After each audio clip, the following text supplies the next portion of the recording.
truck. We've decided we're going this way. So that's the downside of that. Get too invested in the decision. And maybe not take in. And then you take a look.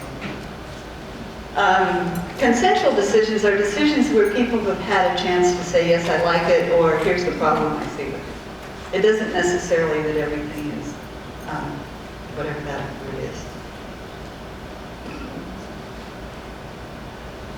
I can't even say the word now. Where everybody agrees.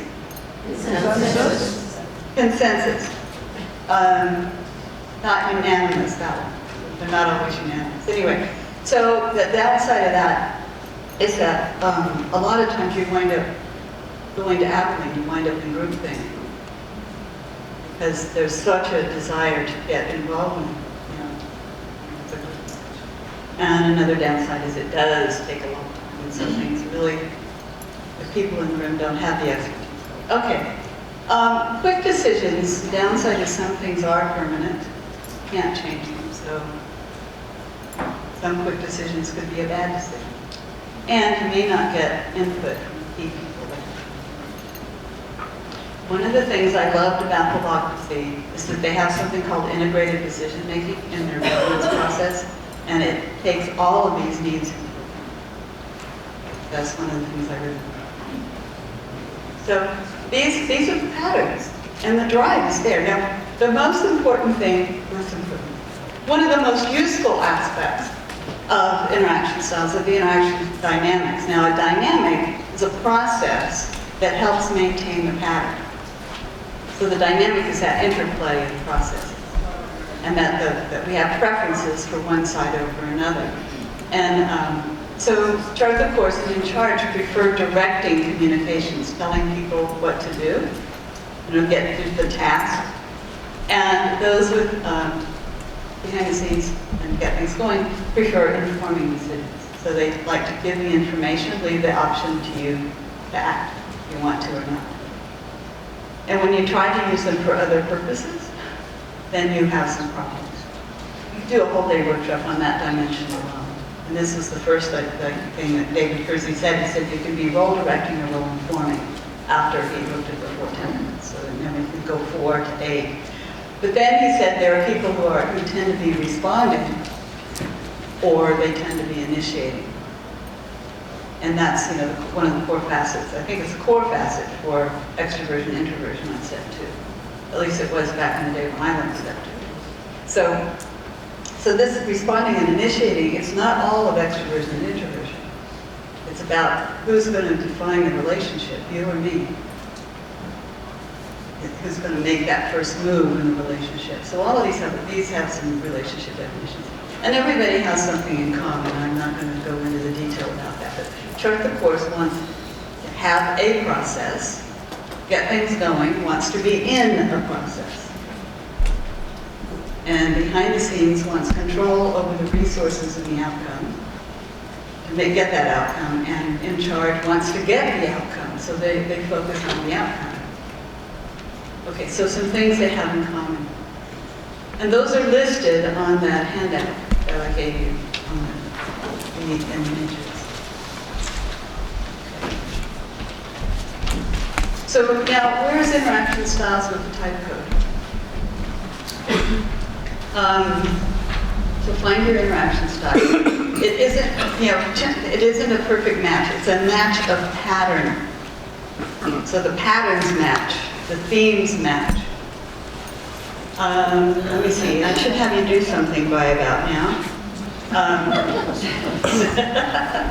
Okay, so those of you who have by what we predict by the type code, because we haven't really done a full self-discovery piece, those of you who would predict by the type code that your style is chart the course, would you stand up?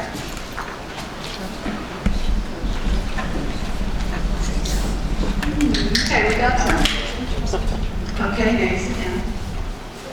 Those of you who have natural style in charge, according to the type code. Okay, now we got a whole lot more of these than we used to have.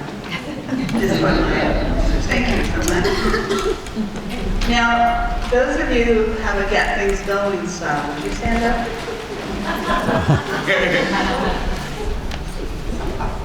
Fewer than there used to be. Yeah. And those with behind the scenes style, would you stand up?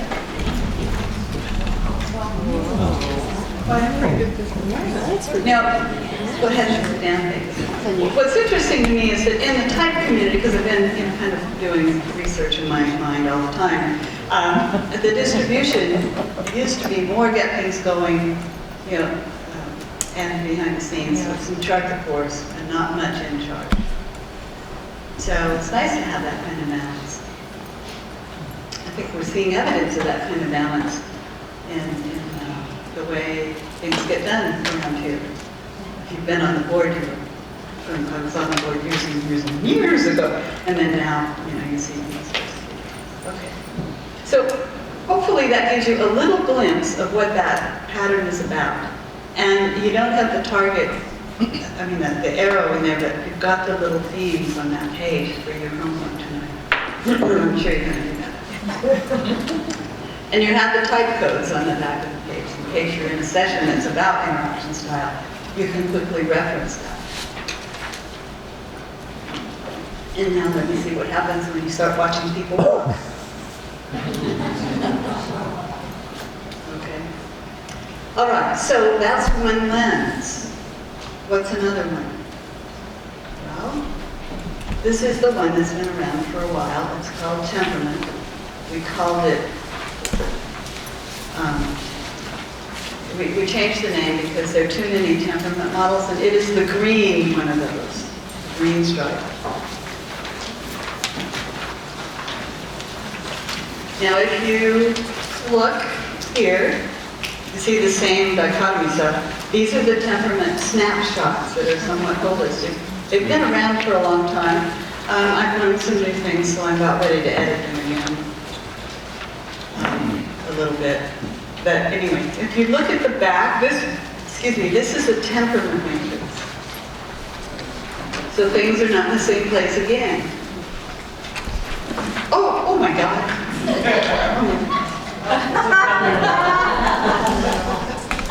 This little red jacket's so comfortable. And I couldn't find the right colored green in the jacket. Do you guys know that my preparation for this workshop, I actually had my clothes ready about 6 months ago.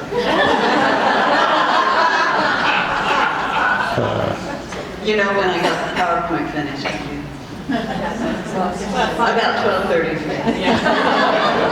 Well, I had something to have. Okay, so we've had the temperament patterns. And we talk about this as why we do what we do, because it's about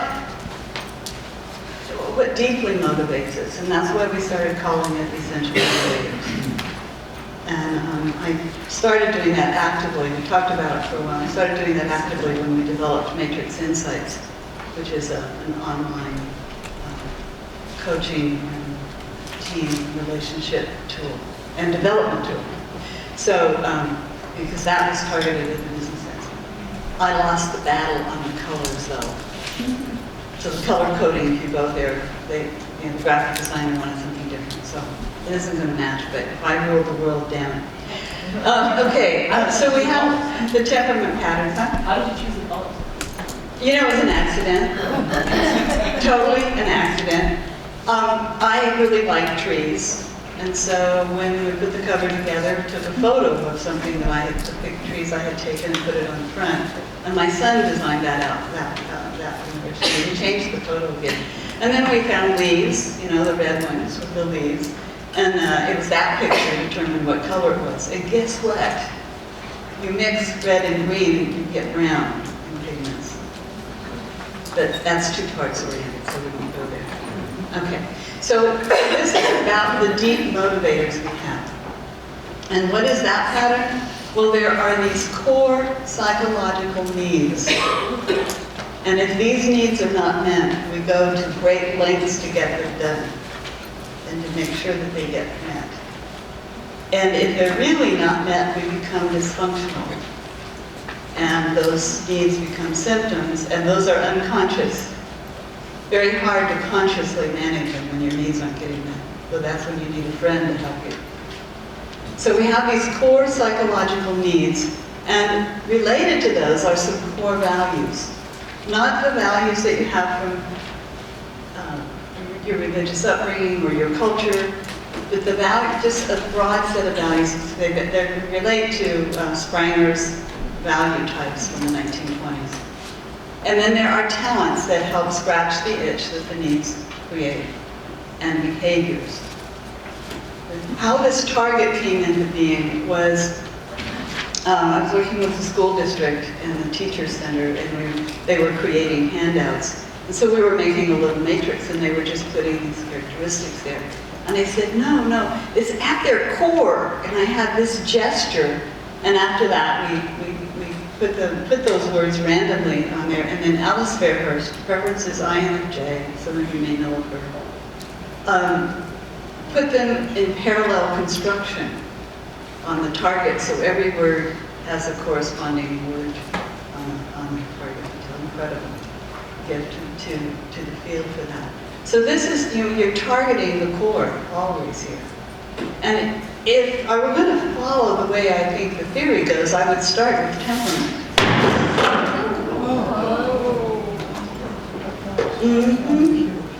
I would. And you know, we taped this up here. I don't know where the tape went.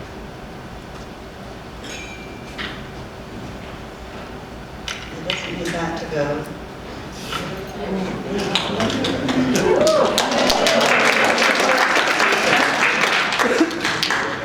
I have a table. Yay. Okay. Thank you. I love my man. Okay, so where was I? Yay, okay, so the core, yes, there we go. And I can't remember what else I was saying about it, but let's move on. Okay, so it's as if, we talk about, this is my thing about how important pattern is. We have these characteristics. If you had a bunch of traits, and you tried to do factor analysis with them, you probably still wouldn't get the pattern. But if we looked up these traits up there, we start to see, you notice how the ones, you can't see the ones in the middle? We start to configure pattern. Now you can see them, and you can see the importance of them. And they are all interrelated. So things that are in the behaviors, you can relate to get our needs met. I have a little spiel I do about that, but we won't do that today either. Anyway, so this is the improviser. Kersey called it the artisan.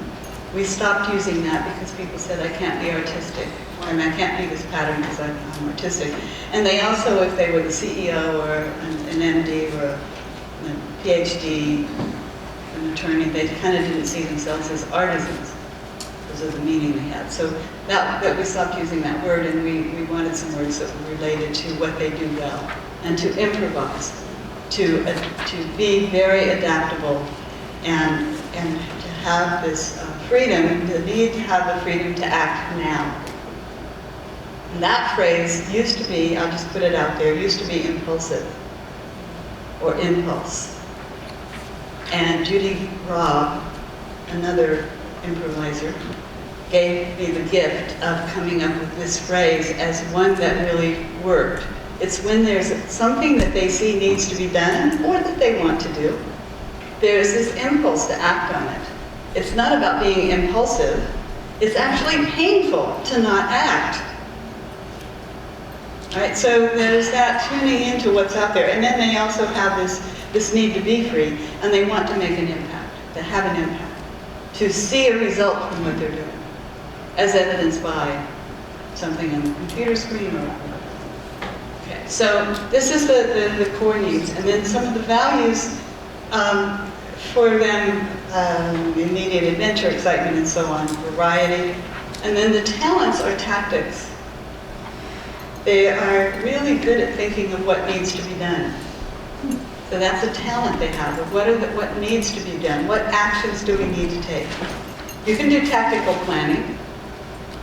And so there's planning for what functions need to happen. Okay, so it's all about the actions that need to be taken. They can be quiet actions. Oh, I love to talk about this. Okay, so then there are these behaviors, and there's a time sense at 6 o'clock on the outer ring, and, which is the present moment, present orientation. Anyway, so this is the pattern, all of these characteristics. So the main thing to come away with are what are the needs, what are the talents. And then there's the stabilizer. Kersey called this one the guardian. And I didn't have trouble with that name, guardian, but I like stabilizer because what they do is they bring stability. And I really realized that in the developmental literature that I've been involved in, that the old descriptions of stabilizer were of an earlier stage. That at a later stage, there isn't this huge need for belonging and looking to the group always to tell you what to do. That's an early stage of development we all go through. So I've been working on the language. I haven't changed the target yet.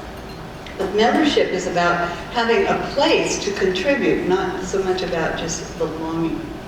There's nothing wrong with belonging, but it sometimes isn't so central. And there are stabilizers, people with that temperament. You can tell me whether or not that works for you. Okay, so then the talents are logistics. Coming up with the arrangements for making things happen, for getting things done. And knowing what needs to be done in order to maintain. So the arrangements are, who's going to do what, when, where, what are they going to need so that things go well and things don't go wrong. What are they going to need to be comfortable? And then we have, this outer ring, so the past orientation, just as an example. All right, so that's the stabilizer. And by the way, logistics often, people only notice when they go wrong. Yes, they don't so much notice when they go well. I try to remember that, especially around conferences. Okay, so we have that, and then we have the theorist pattern. Now, this name I'm still not happy with, but I had to do it.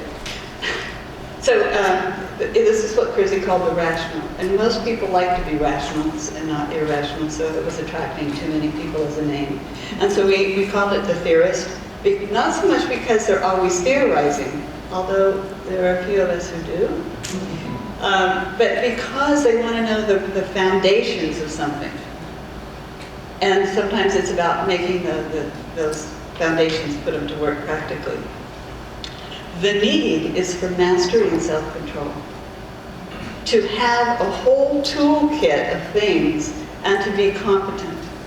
And just as an example of the importance of that core need, every time I get extremely stressed, I find that it was because I had too much that I was trying to master all at once, or that I had been incompetent, but usually it's just the fear of being incompetent. Because otherwise I'll avoid doing it if I can't be competent. Okay, so that always is the core of why I get in trouble. I spent $1,000 once on clothes because I couldn't, we're doing a video shoot and I wanted to make sure, you see why I got that act all together here. But it's like, I already had these clothes except for this shirt. So what was the deal? Anyway, so this is the whole need for mastery and competence and to be knowledgeable. Now everybody wants to know things and they want to be competent. Just like most people would like to say that they're pretty responsible. They wouldn't want to say I'm not, and they also would like to have impact. So, everybody has these needs, but for these people, for the theorists, they're psychologically dead if they're not having enough knowledge and competence, and if they're not in some ways creating new knowledge or new things to do with that knowledge. Okay, and the talent is for strategy. And strategy, I'm not very good at explaining it. It's about thinking of all of the things that might not be obvious. Often it's a long-term view. Sometimes it's about factors, subtle factors that might not have been considered. And that time orientation is infinite, that it goes on forever, for a very long time. And then there is the catalyst. And this is the one that Kersey called the idealist. And I'll tell you one really good name for changing the word. We don't need idealists around here, we need realists. So, but it was a good term because there's this ideal out here that pulls them forward things. But we chose catalyst because it's really very catalytic. I asked Gene a question about how to do something, and he didn't show me how to do it. I don't know what you did, but all of a sudden I figured out how to do it. So I just think that's a catalyst. I'll attribute it to that. But anyway, there are a lot of times it's about what a catalyst does in chemistry. It speeds up the interaction or affects the interaction, but it doesn't lose itself. Anyway, what these people need, people with this pattern, need meaning and significance, the deep meaning in life. And to have a sense of unique identity. Now, everybody wants to be unique, too. They need to be. And know what that is, but they might not want it. It's not just the catalyst thing. That becomes very stressful for them. And the talent is diplomacy. Helping resolve deep conflicts. So resolve and really get at the root of the issue, as opposed to maybe just getting an agreement. So this is the catalyst pattern. And the time orientation is the future.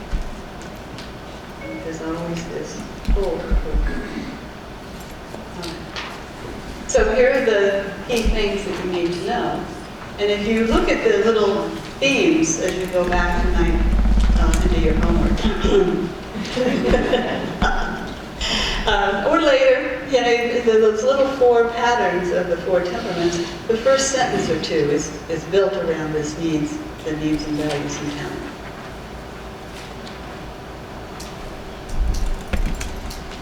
Okay. And then they have some things in common, so I'm not going to go over these, but it's abstract language and concrete language. Not that they are abstract and not that they are concrete. Those 2 terms have some difficulties. Stabilizers, STJs as well as SFJs are affiliative. They want to work collaboratively, cooperatively, have agreement. The improviser and theorists tend to be pragmatic. Does not mean practical. It can be practical, but pragmatic means to do what you call the shots on your own actions. It's better to ask for forgiveness than permission, or something like that. I never get that phrase right. But that kind of, it's frustrating to see that things need to be done. Okay, and then interest in structure and interest in motive. So everybody has something in common with everybody else in some way. Okay, so the links to the code, I think you know these. These are matches of pattern. If you put people into function pair groups, SF, NT, let me move this way, NF, NT, SJ, no, NF, NT, SF, and ST, you're going to have interaction style as well as functions for 2 of the groups, and just the functions, the functional pairs. If you put them into NF, SJ, SP, NJ, NP, you'll tap into something, but you'll also be tapping into temperament. So the things from your comments from your type-alike groups may lead you to think it's from type, whatever type grouping you're getting, it may be from temperament. Or interaction style. And Kersey didn't do anything to the Myers-Briggs, he just found that it worked. He didn't rearrange the type table, he looked for similarities. And so what he was looking for are these patterns, and if we find these, and he fell in love with Isabel Myers' descriptions of extroverted sensing types, SP.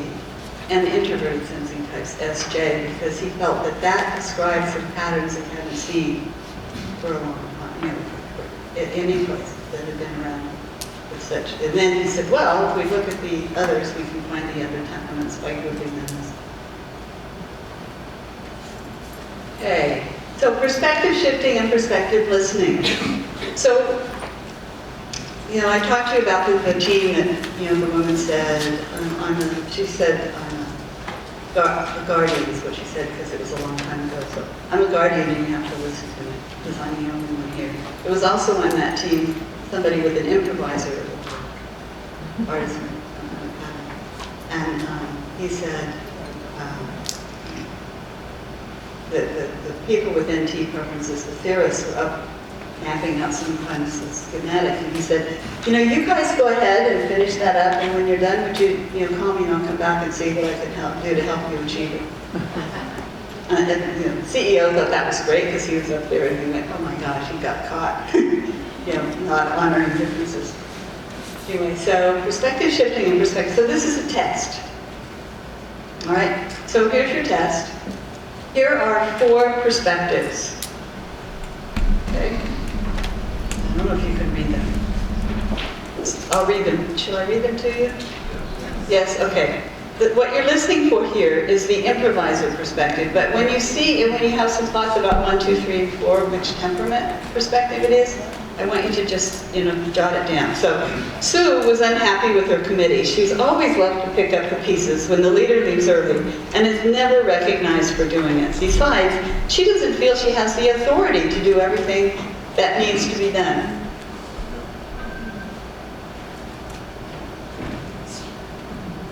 So, all right, maybe we'll just do this. Which perspective is that? Stabilizer. Well, hang on. So I just switched the rules. So ignore the top part that says which one's improviser, and what's number 1? Stabilizer. That's because my timer went up. Okay, so stabilizer. Okay, I'll do number 2. Mary is disillusioned. She thought the committee was supposed to spread the word about the important mission of the organization, but they spend most of the time making money for their sponsor. Okay? And number 3, Anne is really impatient with this committee. Nothing happens. All they do is talk, so they aren't going to have any impact at all. And she is bored. A little stereotypic, but okay. And then Jane was disgruntled. She thought she would have an opportunity to analyze problems and learn new skills on this committee, but all they did was assign her some simple tasks. Theorists. Yeah. So you've got 4 perspectives here. And these perspectives, in terms of, you passed your test, so that's good. I gave you easy ones, actually. There are some, we have these on little cards, and so we introduce the improviser and the stabilizer patterns in a little more detail, and then we have the cards and people get them. It's called the temperament deck. And they identify which 2, and then we do 2 more, and then they identify the last 2. Some of them are pretty hard, so I always make sure people can get the right answer before they read them out. So it starts you on the perspective shifting, because the first thing is, I'm just going to slip through these, you have to recognize the different perspectives and start to listen for them. When you know the rules of the pattern, in other words, the rules of this particular typology are that there's a core psychological need, and there's a talent, and there's some related values and some behaviors, that pattern, then you can focus on or zero in on that need of that person. And it may not be their core psychological need. It may be just where they're coming from at the moment. And that's just as important as getting to their core. And you don't have to be an expert in identifying pattern. This can actually help us with that sales stuff, with communication, because you don't have to be an expert in getting somebody's type and getting them to best fit. If you can identify the words that they're using and the themes coming out of their mouth, you can start communicating more clearly where they're coming from. Right, so it is very practical and useful. So now we have 4 temperament patterns, 4 essential motivator patterns, 4 interaction styles. So there's 1 interaction style in each temperament. So at the University of Toyota, when we did this, people would talk about, instead of saying I'm an ENFJ, they would say I'm an in-charge catalyst. And that was their reference, or the name for their pattern. Easy to remember, or 4 practical applications. So you don't have to go any further than that. You can go in with just one model. If you, as type experts, and even if it's not your métier or your work, line of work to use type, you're still a type expert, you came to a type conference. You know? So if you want to use one of these models, I still believe you need to know them all. That's why I don't do an interaction style certification or a temperament certification. You have to understand them, but you choose what you present. So it's useful that way. Okay, so now the next step after this is, there is a 4-letter type code. And there is, I try to get people to their best at type and introduce the type code. Sometimes what they've had already is meaningful and they don't care much about the letters. Or they've already had them and they agree, or maybe it's different, so now we have a clarifying type list.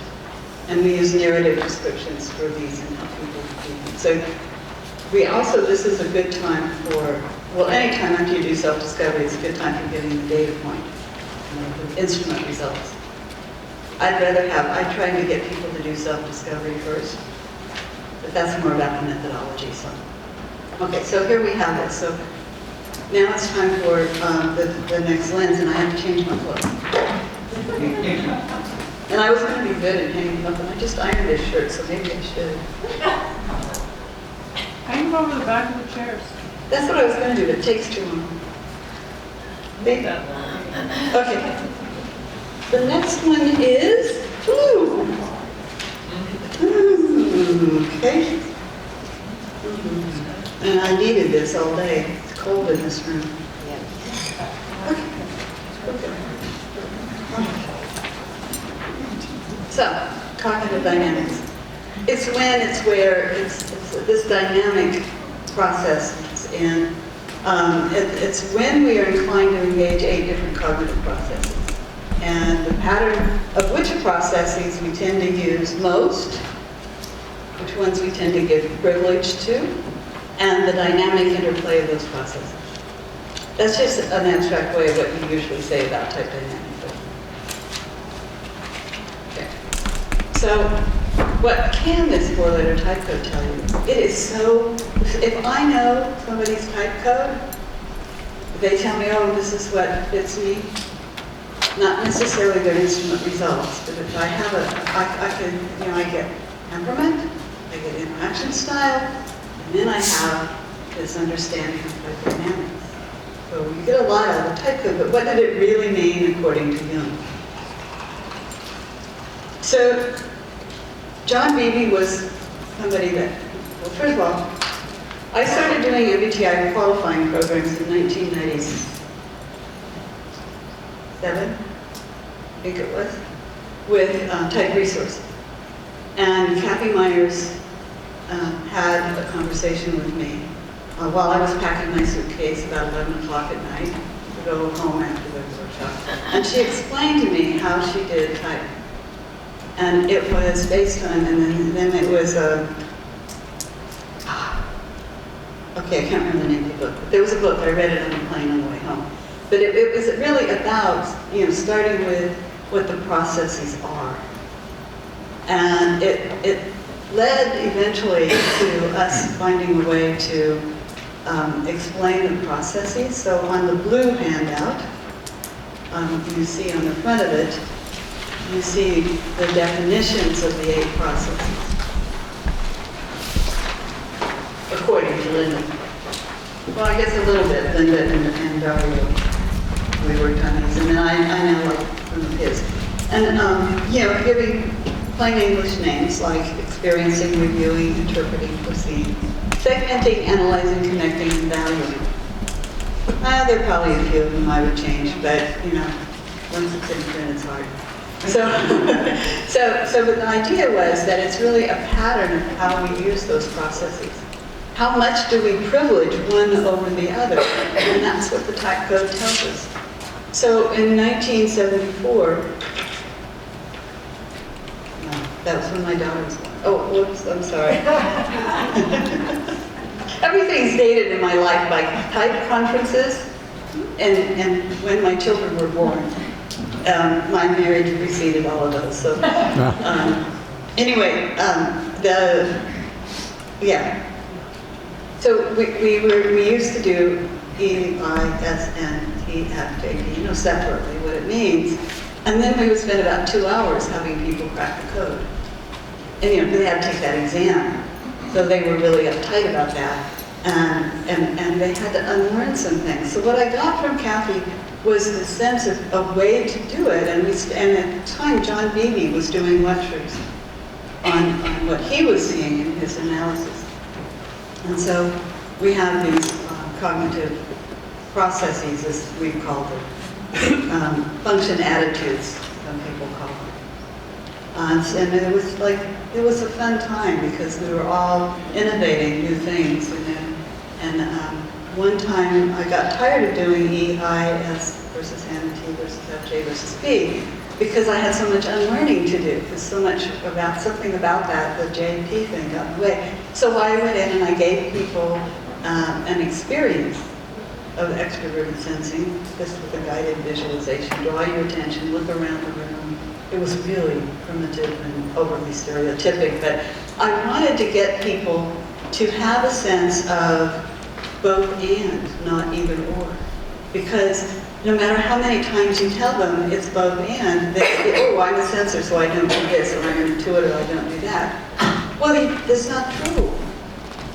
You do both. Just like you have all 4 temperament needs and you can engage in all 4 interaction styles, with the 8 processes, we can access all of them. We just give privilege to some of them more than others. And why? Probably because our brains are wired that way. And in case you don't know it, what Dario's Nardi's research is showing is that it's a pattern of use of the areas of the brain, and it's not any one area of the brain that shows up with these processes. So anyway, Marcy Siegel was in the room as somebody who was coming on board as faculty member. She says, wow, you taught type dynamics in 20 minutes after that. So we started playing around with it. And what eventually evolved is I went to listen to John Beebe, and he talked about the archetypal use. So there's the use of the processes, right? Are you using one? And you all are probably using some extroverted sensing right now, like you notice the feel of the chair, or if you weren't now, you do. And if you didn't, then you weren't listening to my voice. Anyway, okay, so anyway, we use these processes, and we use some of them in a really immature way, kind of not very skilled, and we use some of them in an extremely sophisticated, skilled way, which Dario's book, 8 Keys of Self-Leadership, identifies kind of that range. One of the books that identifies that range of behavior. So even when we put a definition here, it still isn't, I wanted things that anybody would identify with. Yeah, so that's just the very general things, the way we all use them. But what is the pattern? What does this pattern look like of whole type? What are the processes? Because to understand a living system, says Fritjof Capra, you need to look at the patterns, and patterns stay the same. And you need to look at processes, and processes help maintain the pattern. So I want to know, what is the pattern? Well, so we came up with this. And what John Beebe said is 4 of the processes are primary processes. And one plays a heroic role for us. I renamed these because some of his terms didn't fly in business, so he said he'd forgive me. I'm sure we missed a few things, but the leading role is the process that you're heroic with, and that's the leading role. And then at the spine of the personality is what in typical type terms is called the inferior. And that is for me, extroverted feeling. And introverted thinking is my leading role. So that it's actually an aspirational role. It is that the inferior is something we aspire to do all our lives and we never do it well enough. So we're always critical of ourselves, and then we project that out onto other people, and we're critical of them when they don't do it. So that's the spine of the personality. A lot of times, and this has happened a lot to men in business, got cut off up here. I've had men cry at workshops when I said that. Because the energy, they just lose the energy of the spine. So, and I got this from John Beebe. He said this plays a much more, it's often what makes your feet go. And I could tell you lots of stories about that, but it's something worth thinking about.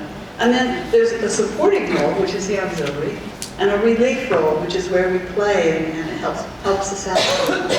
And we tend to inflate that one. So mine's relief roles, introverted sensing, by the model I use. And that's about pattern, not development necessarily. That's what the pattern is. And whether you develop it has to do with how much you use it and how much you practice it and how much it gets ingrained in your own development. Okay. So I know there's this thing about what's the attitude of the third country. Anyway, so I have a tendency to give people the whole history of everything. And the older I get, the longer it gets. But it's been long for a long time. So anyway, but there's that whole kind of thing, and it's more than the history of everything. Okay, so that's the primary processing. So it's when do we engage with what process is there, and when do we engage it? And then there's the shadow processing. And that's the opposing support role, which where we get oppositional. And I can tell you that once I have something organized, don't mess with it. That's extroverted thinking, kind of my intro thing. And the critical parent role, the deceiving role. So this is, Phoebe calls it 5, 6, 7, and 8. That doesn't necessarily mean that sequences is the sequence of development. It's just a convenience naming, and you kind of get that by the time we engage in these shadow ones, they're usually negative. And deceiving role he calls the trickster. Now I like that name. And the devilish role he calls the demonic, but that has religious overtones, so I call it devilish. But it's when you get to jokingly say the devil made me do it. And I tell big stories about that in my training, but I'm not going to tell you now. Well, they're long stories, that's why I'm not going to tell you now. I'm not. Some people say to me, aren't you too embarrassed to tell them these stories? Okay, so, okay. So what I want you to do is take a piece of paper and draw your own stick figure. And you got the answers to what the type code would be by looking up the type code on the front. Draw one for primary and one for shadow. And then see if anything comes to mind about which processes you might be over-privileging or when the devil made you do it. And I think I'll give you a little bit of time to talk at your tables. And maybe in 2s and 3s, let's do it that way.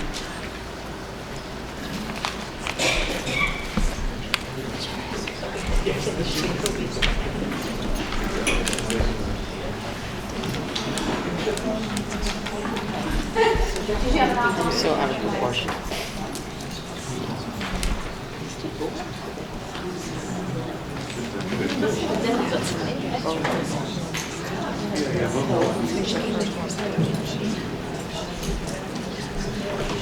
Like babies.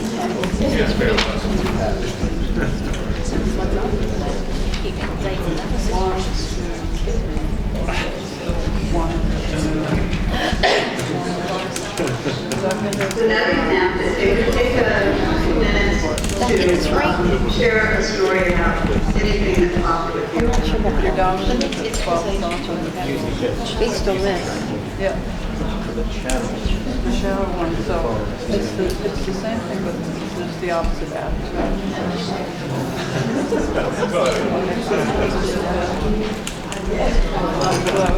You're right. You're right. And so should these be flipped?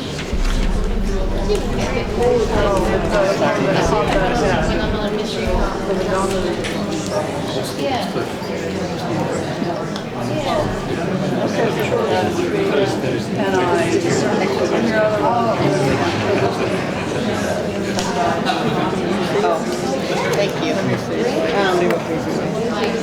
Like the mother, parents, that kind of thing. Susan knows. So this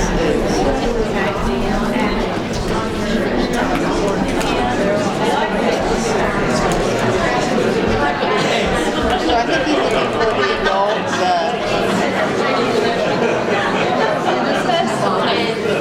What did she cut?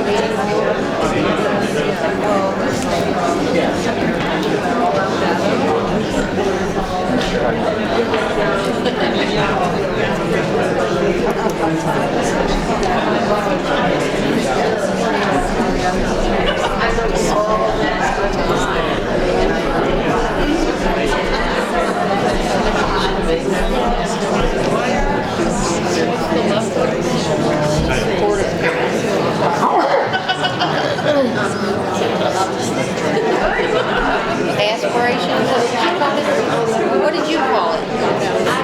Balance. Yeah, I'm not well, but it makes sense.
all of your insights, but I'm going to wait and just leave a few moments for questions. So, but I do want to know, did anybody figure out something they didn't know about their type in that last activity? No? That means you're ready to go. Sometimes we get some new insights about why people were doing things. And part of knowing yourself has several stages. You know, some of it is you start to know yourself and you say, oh, that's my perspective and your perspective is different, right? There are differences. Sometimes better. And oh, okay, yeah, I think that one's pretty good, but still mine's better. And eventually we get to a point where we say, oh,